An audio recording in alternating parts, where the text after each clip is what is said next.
Hello बच्चों, welcome back to the RK Science Classes. मैं हूं Rohit Mehta and you are watching the YouTube channel of RK Science classes.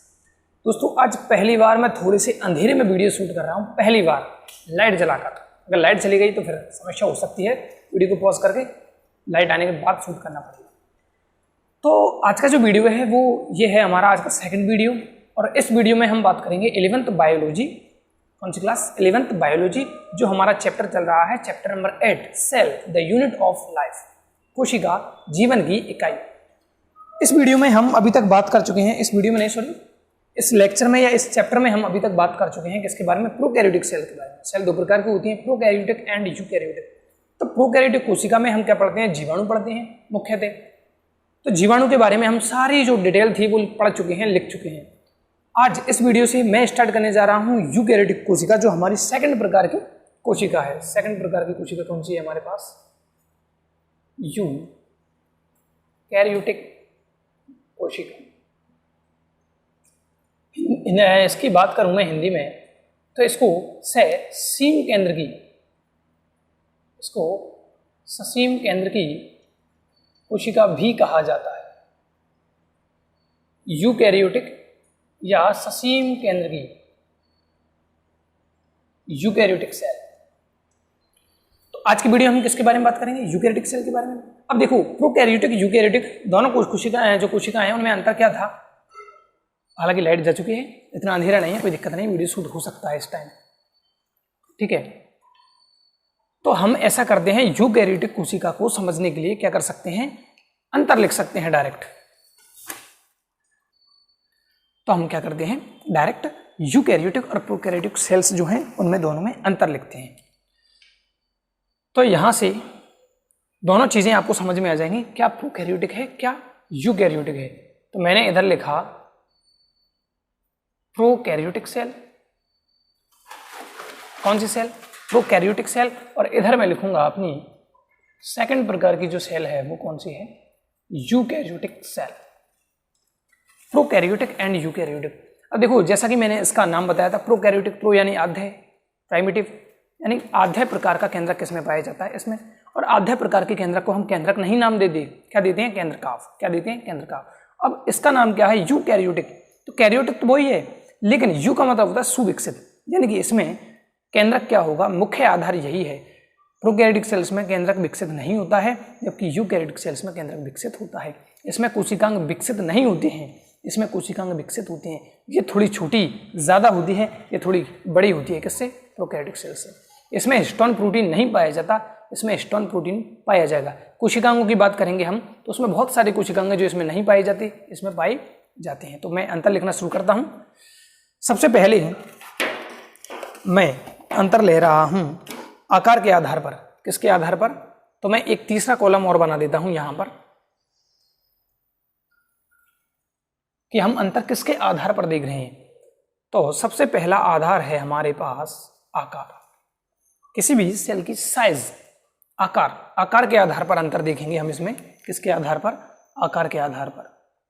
तो जैसा कि अभी मैंने बताया कि प्रोकैरियोटिक सेल्स आकार में छोटी होती हैं, जबकि जो यूकैरियोटिक सेल्स होती हैं वो आकार में बड़ी होती हैं। तो आकार क्या होगा इसका? छोटा, स्मॉल साइज है। और ये जो यूकैरियोटिक सेल्स हैं वो कैसी होंगी? बड़ी। तो आकार कैसा होगा? बड़ा आकार। इसका आकार छोटा होगा, इसका आकार बड़ा होगा। बड़ा कर देते हैं, बड़े को लार्ज। जैसे कि लार्ज अपने क्या पढ़िए? लार्ज इंटेस्टाइन, बड़ी आंत, स्मॉल इंटेस्टाइन। तो लार्ज और छोटा और बड़ा। यूकैरियोटिक कोशिका बड़ी होती है, लार्ज होती है, जबकि प्रोकैरियोटिक जो सेल है वो छोटी होती है, यानी इनका आकार छोटा होता है, इनका आकार बड़ा होता है। दूसरा आधार मैं ले रहा हूं केंद्रक, न्यूक्लियस। देखिए, इसमें जो प्रोकैरियोटिक कोशिका है उसमें आधे प्रकार का केंद्रक पाया जाता है। कौन से प्रकार का? आधे प्रकार का केंद्रक। आधे प्रकार का केंद्रक किसमें पाया जाता है? प्रोकैरियोटिक कोशिका में। और आधे प्रकार के केंद्रक को हम केंद्रकाव, न्यूक्लियोलस कहते हैं, न्यूक्लियोइड कहते हैं। तो देखिए, आधे प्रकार का केंद्रक पाया जाता है, जिसे हम क्या कहते हैं? केंद्रकाव कहते हैं। क्या कहते हैं इसको? हम केंद्रकाव कहते हैं, न्यूक्लियोइड कहा जाता है। आधे प्रकार का जो केंद्रक पाया जाता है, जो प्रोकैरियोटिक सेल्स में पाया जाता है, इसको हम केंद्रकाभ न्यूक्लियोइड कहते हैं। अब इसके बात करें तो इसमें केंद्रक कैसा होगा? सुविकसित केंद्रक होगा। अब सुविकसित केंद्रक है तो उसको केंद्रक ही नाम दिया जाता है, यानी कि वेल डेवलप्ड, या मत लिखो सुविकसित, इसका डेवलपमेंट बहुत अच्छी तरीके से होता है। अब देखिए केंद्रक की बात कर रहे हैं तो केंद्रक में और कौन कौन सी चीजें पाई जाती हैं, तो देखिए सबसे पहले केंद्रक में बाहर आवरण दिखते हैं तो क्या होता है? केंद्रक झिल्ली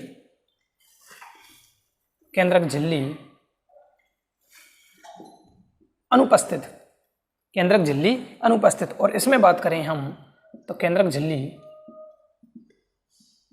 उपस्थित होगी। क्या होगी? केंद्रक झिल्ली प्रेजेंट होगी। केंद्रक झिल्ली या केंद्रक कला न्यूक्लियर मेम्ब्रेन क्या होगी? एब्सेंट होगी, जबकि जो यूकैरियोटिक सेल्स हैं इनमें न्यूक्लियर मेम्ब्रेन प्रेजेंट होगी। क्या होगी? प्रेजेंट होगी। इसके बाद केंद्रक में दूसरी संरचना क्या पाई जाती है हमारे पास? केंद्रिका। क्या पाई जाती है? केंद्रिका। ये भी इसमें एब्सेंट होगी, जबकि केंद्रिका किसमें प्रेजेंट होगी? तो आंसर होगा हमारे पास यूकैरियोटिक सेल। इसके बाद हमारे पास तीसरी चीज जो क्या होता है? डीएनए होता है केंद्रक के अंदर। तो डीएनए में हिस्टोन प्रोटीन नहीं होगा, जबकि इधर डीएनए में हिस्टोन प्रोटीन पाया जाएगा।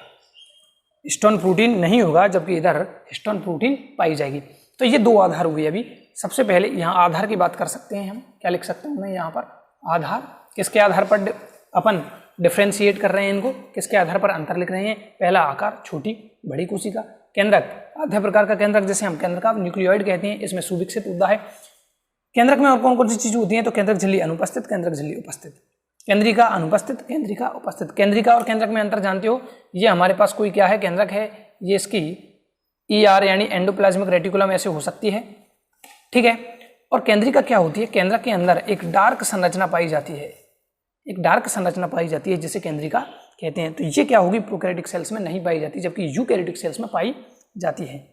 और डीएनए और हिस्टोन प्रोटीन की बात भी हम आगे के लेक्चर्स में कर चुके हैं। इसके बाद मैं बहुत सारे कोशिकांग ले रहा हूं कि कौन कौन से कोशिकांग के आधार पर हम दोनों में अंतर लिख सकते हैं, यानी कौन कौन से कोशिकाएं इसमें नहीं है और इसमें है। तो सबसे पहले मैं स्टार्ट करता हूं। देखिए कोशिकांगों में लेता हूं माइटोकॉन्ड्रिया, या फिर इसको कहाँ लिख सकते हैं हम? यहां पर लिख सकते हैं, पर जगह नहीं है तो यहीं लिख देते हैं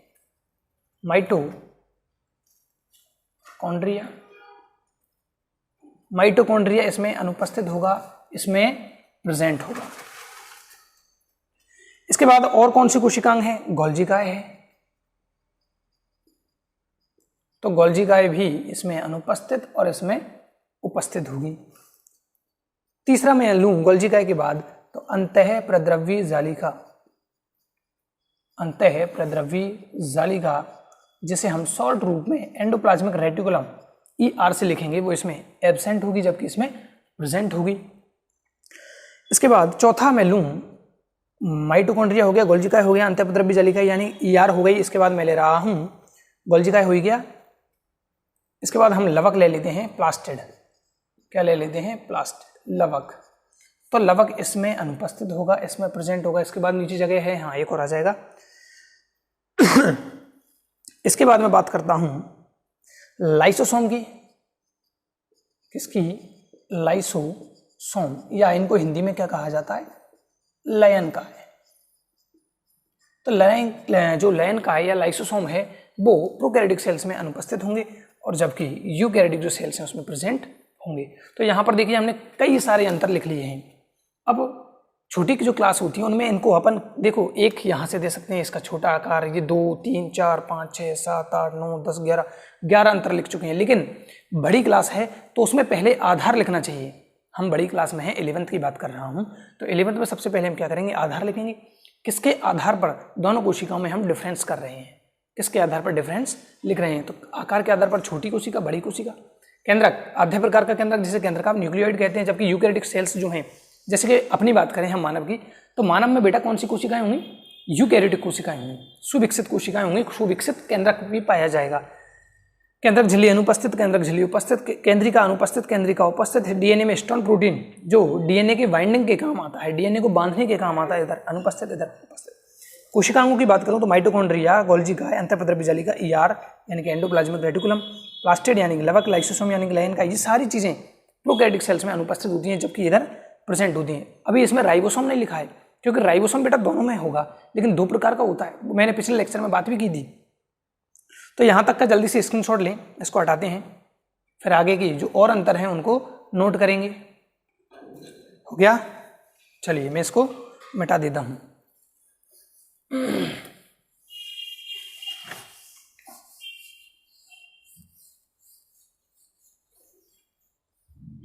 इसके बाद इधर हमारी कौन सी कोशिका चल रही है, प्रोकैरियोटिक सेल्स चल रही हैं, और इधर हमारी यूकैरियोटिक सेल चल रही है। और यहां पर क्या ले रहे हैं हम, आधार। तो अभी तक 3 आधारों की हम बात कर चुके हैं। कितने आधार देख चुके हैं हम, 3 आधार, आकार, कोशिकांग और केंद्रक। इसके बाद हम 4th लेते हैं विभाजन या कोशिका विभाजन। कोशिका विभाजन, तो देखिए कोशिका विभाजन की अगर मैं बात करूं, कोशिका विभाजन की अगर मैं बात करूं तो आपको पता होगा कि कोशिका विभाजन 2 प्रकार का होता है। लाइट आ चुकी है, तो आपको पता होगा कि कोशिका विभाजन 2 प्रकार का होता है। एक होता है अर्धसूत्री विभाजन और दूसरा होता है समसूत्री विभाजन। तो जो अर्धसूत्री और समसूत्री है, दोनों ही विभाजन इसमें नहीं होते हैं, यानी कि मैं लिख सकता हूं अर्धसूत्री व समसूत्री दोनों ही इसमें नहीं होंगे, जबकि इसमें दोनों ही जो प्रकार के विभाजन है, अर्धसूत्री कोशिका विभाजन और समसूत्री कोशिका विभाजन, दोनों प्रेजेंट होते हैं। इसके बाद अगला प्रकाश संश्लेषण या प्रकाश संश्लेषी या फिर राइबोसोम ले सकते हैं हम पहले, 5वां क्या ले सकते हैं, राइबोसोम। तो राइबोसोम के बारे में मैंने पहले पिछले लेक्चर में बात की थी। राइबोसोम 2 इकाइयों से मिलकर बना होता है, और राइबोसोम कितने प्रकार के होते हैं, 2। कौन कौन से, 70S और 80S। तो देखिए प्रोकैरियोटिक सेल्स में यानी कि जीवाणु में किस प्रकार का राइबोसोम पाया जाता है, 70S प्रकार का। 70S प्रकार में 2 प्रकार की उप इकाइयां होती हैं, 50S और 30S। समझाया तक क्यों होती हैं, कैसे होती हैं, सर जोड़ने पर तो 80 होना चाहिए, लेकिन 70 क्यों लिखा, सब बात कर चुके हैं। लेकिन जो यूकैरियोटिक सेल्स हैं बेटा, इसमें 70S और 80S दोनों प्रकार के राइबोसोम पाए जाते हैं। कितने प्रकार के, दोनों प्रकार के राइबोसोम पाए जाते हैं, ठीक है, दोनों प्रकार के राइबोसोम पाए जाते हैं। अब कुछ कोशिकाओं में 70S हो भी सकता है, नहीं भी हो सकता, तो मुख्यतः कौन सा होगा, यह ध्यान रखने वाली बात है, 80S। इसके बाद अगला मैं लेता हूं कशविका। अगला आधार क्या लेते हैं हम, कशविका। फ्लैजिला जैसे कहा था, फ्लैजिला या फ्लैजिलम जैसे कहा था, कशविका। तो क्या प्रोकैरियोटिक सेल्स पर कशविका थी, बिल्कुल उपस्थित थी। कशविका उपस्थित, कशविका उपस्थित होगी, किसमें उपस्थित होगी, तो प्रोकैरियोटिक सेल्स में कशविका उपस्थित होगी। लेकिन कशविकाओं में बेटा एक व्यवस्था पाई जाती है, क्या, उसको 9+2 व्यवस्था कहते हैं। क्या कहते हैं, कशविकाओं में एक व्यवस्था होती है सूक्ष्म तंतुओं की, माइक्रोट्यूब्यूल्स की, जिसकी व्यवस्था कैसी होती है, 9+2 व्यवस्था। तो इसमें उपस्थित तो होगी कशविका, लेकिन 9+2 व्यवस्था नहीं होगी, 9+2 व्यवस्था नहीं होगी। जबकि इधर भी जो कशविका है वो उपस्थित हो सकती है, कशविका उपस्थित हो सकती है। अब सर आप कहोगे कि सर हमारे अंदर कोशिका में कहाँ है कशविका, तो बेटा अपने शुक्राणु को देखो, शुक्राणु में क्या पाई जाती है, कशविका या कशा पाया जाता है। लेकिन शर्त क्या है, व्यवस्था 9+2 व्यवस्था होगी, 9+2 व्यवस्था होगी। क्या है सर 9+2 व्यवस्था, 9+2 व्यवस्था परेशान कर रही है। तो बेटा ये देखिए, ये मान लो मैंने क्या बना दी, कोई ऐसे कोई पूंछ है, ये पूंछ है, मैंने यहाँ से काटा और इसको यूं सीधा करके, जैसे ये पूंछ है मैंने इसको काटा और ऐसे करके आपको दिखाऊं तो कैसा नजर आएगा, ऐसा नजर आएगा। इसमें क्या होता है, इस प्रकार से जो माइक्रोट्यूब्यूल्स पाई जाती हैं, वो व्यवस्थित होती हैं। 1 2 3 4 5 6 7 8 और बेटा एक और होगी 9। और यहाँ पर 2 क्या पाई जाएंगी और सूक्ष्म नलिकाएं पाई जाती हैं। तो 9 डबलेट के रूप में और 2 सिंगलेट के रूप में। तो हो गई कौन सी व्यवस्था? 9 + 2 व्यवस्था। ये क्या है सर? ये सूक्ष्म नलिकाएं हैं बेटा, जो ऐसे स्थित होती हैं। ऐसे करके सामने से देखने पर, हमें काटने पर ऐसी नजर आएगी सामने से, लेकिन है अगर इसको मैं सीधा कर दूं ऐसी नजर आएगी। क्लियर है? तो इस व्यवस्था को कहते हैं हम 9 + 2 व्यवस्था। तो जो हमारे पास प्रोकैरियोटिक सेल्स हैं उनमें कसाभिका होगी, लेकिन 9 + 2 व्यवस्था नहीं होगी। जबकि जो यूकैरियोटिक सेल्स हैं उनमें भी कसाभिका उपस्थित होगी, लेकिन 9 + 2 व्यवस्था होगी। तो इसमें कोई दिक्कत वाली बात होनी नहीं चाहिए। यहां तक का मैटर क्लियर होना चाहिए दोस्तों। आगे चलते हैं, अगला लेते हैं हम लाइसोसोम। लिया तो नहीं ना ये लाइसोसोम? तो बेटा लाइसोसोम जो है, ध्यान देना, अगर ले लिया हो मुझे ध्यान नहीं आ रहा। अगर लाइसोसोम जो है वो प्रोकैरियोटिक सेल्स में अनुपस्थित होता है, यानी कि लाइसोसोम लाइन का है जैसे कहते हैं। शायद ले लिया, ध्यान से सुनना इसको, अगर गड़बड़ कर दी हो पीछे ध्यान से सुनना। प्रोकैरियोटिक सेल्स में लाइसोसोम लाइन का है नहीं पाया जाता, जबकि जो यूकैरियोटिक सेल्स हैं, अब आपको पता है यूकैरियोटिक सेल्स 2 प्रकार की होती है। कौन कौन सी सर? जंतु कोशिका, पादप कोशिका। तो पादप कोशिका जो है, प्लांट सेल्स हैं, उनमें लाइसोसोम का कोई रोल नहीं है, तो इसमें अनुपस्थित होंगे। लेकिन जंतु कोशिकाएं हैं उनमें लाइसोसोम प्रेजेंट होगी, उनमें प्रेजेंट होगी। तो यूकैरियोटिक सेल्स में हो भी सकती है और नहीं भी। किसमें होगी? तो हमारे आंसर होगा जंतु कोशिकाओं में, जबकि पादप कोशिकाओं में लाइसोसोम नहीं पाया जाता।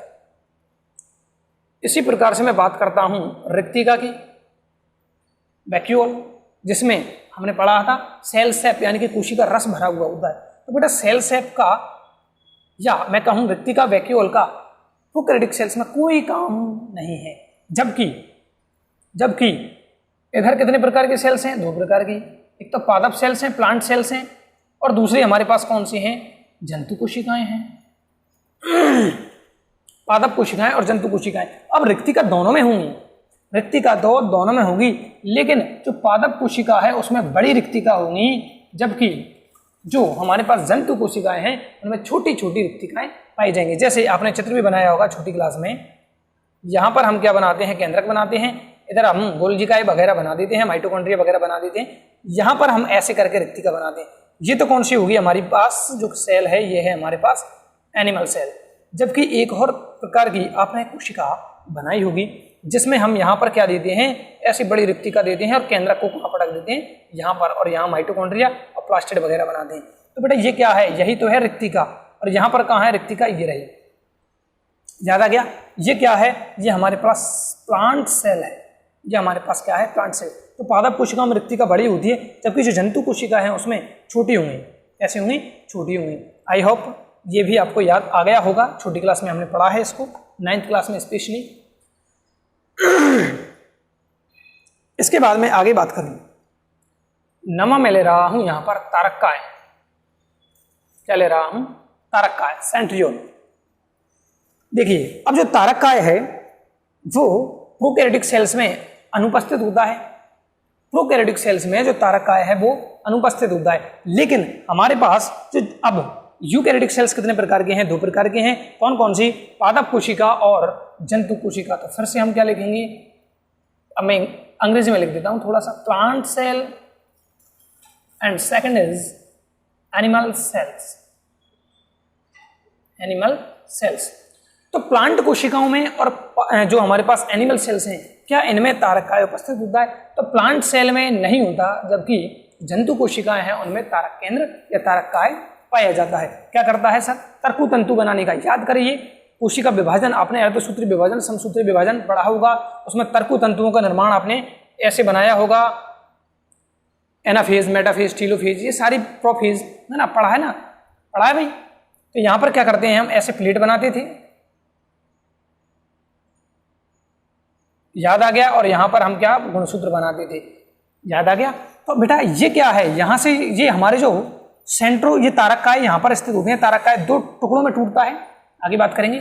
और यहां से ये तारक, ये क्या बनते हैं? तर्कु तंतु बनते हैं। तरकु तंतु बनते हैं। क्या बनते हैं? तरकु तंतु। तो तरकु तंतु बनाने का काम किसका होता है? तारक का आएगा। किसका? तारक का आएगा। तो प्लांट सेल में तारक केंद्र या तारक का नहीं पाए जाते, जबकि एनिमल सेल में पाए जाते हैं। यहां तक की चीजों को जल्दी से नोट कीजिए, फिर आगे चलते हैं। बस अब तो थोड़े से अंतर और रहे हैं, तो मैं इसको हटा देता हूं। कितने अंतर हो गए? 9 आधार हो गए, अंतर तो 15 से ऊपर पहुंच गए होंगे। तो ये लीजिए, मैंने यूपीयू टेबल को साफ कर दिया है। अब जो हमारे पास कुछ अंतर और बचे हैं वो क्या है? 10वां अंतर, श्वसन तंत्र। सबसे पहले क्या ले रहा हूं मैं? श्वसन तंत्र। तो प्रोकैरियोटिक जो कोशिकाएं हैं उनमें श्वसन तंत्र कहाँ स्थित होता है? यहाँ पर, यानी कि जीवाणु में श्वसन की क्रिया कहाँ होती है? तो बेटा जो इनकी क्या होती है? प्लाज्मा मेम्ब्रेन होती है। प्लाज्मा मेम्ब्रेन यानी कि जीव द्रव्य कला। जीव द्रव्य कला में उपस्थित होता है। अब इसका मतलब क्या हुआ? याद कीजिए, मैंने आपको बताई थी जीवाणु कोशिका, ये मान लो अंदर वाली परत है। 3 परतें होती हैं कोशिका के आवरण में। सबसे पहले ग्लाइकोकैलिक्स का आवरण, जो कि कैप्सूल हो सकता है, जो कि स्लाइम लेयर हो सकती है। दूसरा सेल वॉल, और तीसरा प्लाज्मा मेम्ब्रेन। तो बेटा मैंने तीसरी परत बनाई है प्लाज्मा मेम्ब्रेन, और ये ऐसे प्रकार से कुछ धसी हुई होती है। कहा था मैंने, इस संरचना को हम मीजोसोम कहते हैं। इस संरचना को क्या नाम दिया? मीजोसोम दिया था। किसके समान होता है? माइटोकॉन्ड्रिया के समान। इसका काम क्या था बेटा? श्वसन। इसका काम क्या था? श्वसन। याद आ गया? तो श्वसन तंत्र कहाँ स्थित होगा? जीवाणु या प्रोकैरियोटिक कोशिकाओं में, जीव द्रव्य कला में।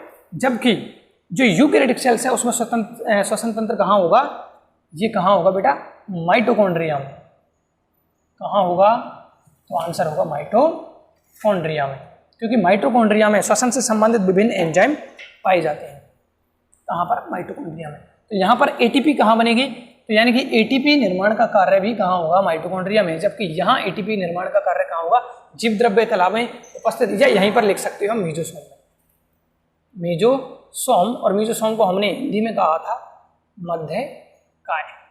किससे बनता है? तो कोशिका झिल्ली के अंतर्वलन से, इनफोल्डिंग्स से। किससे बना था? इनफोल्डिंग्स से। श्वसन तंत्र के बाद मैं बात करता हूं बेटा अगला, प्रकाश संश्लेषण या प्रकाश संश्लेषण। इसकी बात करेंगे? फोटोसिंथेसिस, प्रकाश संश्लेषण के बारे में। तो देखिए प्रकाश संश्लेषण, अब इसमें मैंने एक और चीज बताई थी, जैसे ये हमारे पास मीजोसोम है, तो यहां पर कुछ इनफोल्डिंग्स और बनती हैं, और इनमें कुछ वर्णक भरे होते हैं, लेकिन हरित लवक नहीं होगा। क्या नहीं होगा? हरित लवक नहीं होगा। तो मैं क्या लिखूं? प्लाज्मा झिल्ली में या जीव द्रव्य कला में, दोनों ही लिख सकते हैं। प्लाज्मा झिल्ली में, परंतु हरित लवक नहीं होंगे। और इसमें क्या पाए जाते हैं बेटा? अविकसित जो लवक हैं वो पाए जाते हैं, जिनको हम क्रोमेटोफोर्स कहते हैं। क्रोमेटोफोर्स उपस्थित। इसी प्रकार मैं बात करूं यूकैरियोटिक कोशिकाओं में, तो यहां पर बेटा कहां होंगे ये सारी चीजें? हरित लवक उपस्थित होंगे। हरित लवक यहां पर प्रेजेंट होंगे। क्या उपस्थित होंगे? हरित लवक उपस्थित होंगे। किसमें? ये भी अच्छा, प्लांट सेल लिख देते हैं पहले। प्लांट सेल्स में उपस्थित होंगे, जबकि जो हमारे पास सेकंड सेल है, एनिमल सेल्स जिसे कहते हैं, इसमें अनुपस्थित होंगे। यानी हम हमारा भोजन नहीं बना सकते। क्यों? क्योंकि हमारे पास क्या नहीं है? हमारे पास हरित लवक नहीं है। क्या नहीं है हमारे पास? हरित लवक। अगर हमारे पास हरित लवक था, हम अपना भोजन स्वयं बना लेते। इसका मतलब ये नहीं कि सर हम रोटी अपनी खुद बना लेते हैं, बेटा ये मतलब नहीं होता। ठीक है, प्लांट सेल में हरित लवक उपस्थित होगा, जबकि एनिमल सेल में उपस्थित नहीं होगा। लेकिन एक प्राणी ऐसा भी है जो दोनों कंडीशन शो करता है, मतलब उसमें हरित लवक उपस्थित होता भी है, लेकिन जब वह अंधेरे में जाता है तो उसका हरित लवक गायब भी हो जाता है। और ऐसे प्राणी का नाम आप मुझे आज कमेंट बॉक्स में बताओगे। ऐसा प्राणी जो प्लांट सेल और एनिमल सेल के बीच की योजक कड़ी कही जा सकती है। क्या कहा जा सकता है उसको? जंतु कोशिका और पादप कोशिका के बीच की योजक कड़ी। ठीक है, यानी कि जब यह प्रकाश की उपस्थिति में होता है तो अपना भोजन स्वयं बना लेता है, लेकिन जब इसको प्रकाश नहीं मिलता तो ये दूसरी चीजों से पोषण प्राप्त करता है। यानी कि प्रकाश की उपस्थिति में इसका हरित लवक हमें दिखाई देगा, जबकि प्रकाश की अनुपस्थिति में इसका हरित लवक हमें दिखाई नहीं देगा। ऐसा प्राणी कौन है? इसका आंसर मुझे आप कमेंट बॉक्स में दो। इसके बाद मैं ले रहा हूं कैप्सूल। क्या ले रहा हूं? अगला कैप्सूल, और कैप्सूल को हिंदी में संपुट कहा जाता है। तो बेटा इसमें संपुट उपस्थित होता है, याद कीजिए, जबकि इसमें संपुट अनुपस्थित होता है, याद करो। कहा था कैप्सूल किसे कहेंगे? प्रोकैरियोटिक सेल्स पर कठोर आवरण किसका बना हुआ? ग्लाइकोकैलिक्स का, टाइट पैक हो तो इसको क्या कहते हैं? हम संपुट कहते हैं। जबकि ढीला बना हो स्लाइम लेयर कहते हैं। अब पंख कवक परत कहते हैं। याद आ गया? और अब मैं इसमें, ठीक है, बहुत सारे एग्जाम्पल हो गए वैसे तो, बहुत सारे। अच्छा एक और चीज ले लेते हैं हम, प्लाज्मिड। क्या ले सकते हैं? प्लाज्मिड। याद करूं मैंने क्या कहा था? ये हमारे पास जीवाणु है, ये इसका केंद्रकाव है। यहाँ पर एक और एक्स्ट्रा डीएनए पाया जाता है, एक्स्ट्रा गुणसूत्र पाया जाता है, जिसको हम क्या नाम देते हैं? प्लाज्मिड नाम देते हैं। याद करो मैंने बताया था। और इसका उपयोग हम जेनेटिक इंजीनियरिंग आनुवांशिक अभियांत्रिकी में वाहक के रूप में करते हैं। इस कोशिका, इसको यहाँ से निकाला जाएगा, इसमें अच्छा गुणसूत्र जोड़ा जाएगा और किसी दूसरी कोशिका में भेजा जाएगा, जैसे होस्ट सेल कहते हैं। और इस होस्ट सेल के रूप में हम या तो ईस्ट की कोशिका को लेते हैं या फिर इकोलाई जीवाणु की कोशिका को लेते हैं। याद कीजिए मैंने बताया था। तो प्लाज्मिड यहाँ पर उपस्थित होंगे, लेकिन प्लाज्मिड यहाँ पर उपस्थित नहीं होंगे। और लास्ट में एग्जाम्पल ले रहा हूँ। लास्ट क्या ले रहा हूँ मैं? एग्जाम्पल। तो बेटा प्रोकैरियोटिक सेल्स के एग्जाम्पल कौन कौन से होते हैं? देखिए सबसे पहले तो हमारे पास जीवाणु है, VGA, नील हरित शैवाल हैं। कौन है? जीवाणु, नील हरित शैवाल। और इसमें आता है माइकोप्लाज्मा। क्या आता है? माइकोप्लाज्मा। माइकोप्लाज्मा के पास हालांकि कोशिका भित्ति नहीं होती, ध्यान देना। शेल वॉल अनुपस्थित, या पूरा लिख देता हूं, बच्चे जानेंगे नहीं। कोशिका भित्ति, क्या कहा बेटा? कोशिका भित्ति। शॉर्ट फॉर्म क्या है इसकी? अपन किससे लिखेंगे? CW से। CW अनुपस्थित होती है किसमें? माइकोप्लाज्मा। क्या उपस्थित होगी? कोशिका झिल्ली उपस्थित होगी, भित्ति नहीं होगी। तो इसमें जीवाणु आते हैं, VGA, नील हरित शैवाल, माइकोप्लाज्मा, 3 आते हैं मेन। और इसमें तो हम बहुत सारे एग्जाम्पल लिख सकते हैं। कैसे? शैवाल भी इसी में है, कवक भी इसी में है।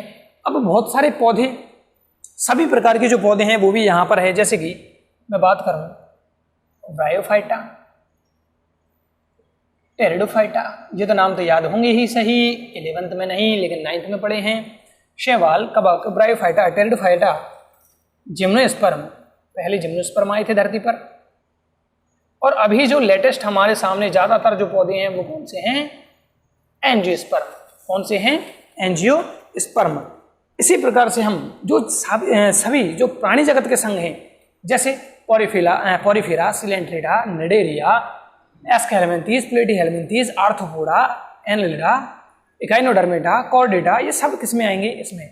एवं समस्त प्राणी जगत। तो मैंने सभी के नाम नहीं लिखे हैं, क्या लिख दिया मैंने? समस्त प्राणी जगत। इनमें सब में कैसी कोशिका होगी? यूकैरियोटिक। और यूकैरियोटिक सेल होगी तो ये सारी चीजें प्रेजेंट होगी। लेकिन ध्यान का देना बेटा, कौन सी चीज प्लांट कोशिका में है, कौन सी चीज नहीं है। हालांकि डिटेल में बात करेंगे जब हम बात करेंगे। अगला वीडियो में किस पर लाऊंगा? Plant cell and animal cell के अंतर, दोनों में क्या अंतर है, उस पर होगा अपना अगला वीडियो। तो आज हमने कम से कम 20 अंतर तो बेटा पढ़े होंगे। 14 यहाँ पर हम आधार पढ़ चुके हैं, तो कम से कम 20 से 22 अंतर मैंने आपको आज पढ़ाए होंगे। इन सबको याद कीजिएगा। बहुत जल्द 11th का भी टेस्ट होगा। हाँ, अगर आपको हमारे व्हाट्सएप ग्रुप में जुड़ना है तो इस नंबर पर मुझे मैसेज कीजिए। क्या बताओगे आप मुझे? आपका नेम, प्लेस, कहाँ से हो, एंड योर क्लास। नाम बताना है, स्थान बताना है कहाँ से, और तीसरी बात क्लास बतानी है कौन सी क्लास में हो। इस ग्रुप में जुड़ने के बाद उसी के हिसाब से मैं आपको कौन से ग्रुप में जोड़ना है उसमें आपको जोड़ दूंगा। यहाँ पर क्या होता है सर, यहाँ पर वीडियो की लिंक मिल जाती है, आपको पता चल जाएगा कब मैंने वीडियो डाला, या फिर चैनल को सब्सक्राइब कर सकते हो तब भी पता चल जाएगा। लेकिन टेस्ट अगर आपको देना है 10th, 11th, 12th, तो इस ग्रुप में टेस्ट चलते हैं डेली ऑनलाइन, बिना किसी कॉपी पेन के, ओनली ऑन ऑब्जेक्टिव टेस्ट, जो आपको गूगल के माध्यम से प्रोवाइड करवाए जाते हैं। टेस्ट को मैं खुद बनाता हूँ, ठीक है। तो इसी प्रकार से हमारे साथ बने रहिए, पढ़ाई करते रहिए, और थोड़ा सा अंधेरे में वीडियो बनाने का बड़ा ही अलग मजा आया लाइट के साथ। तब तक के लिए जय हिंद, जय भारत, जय श्री राम।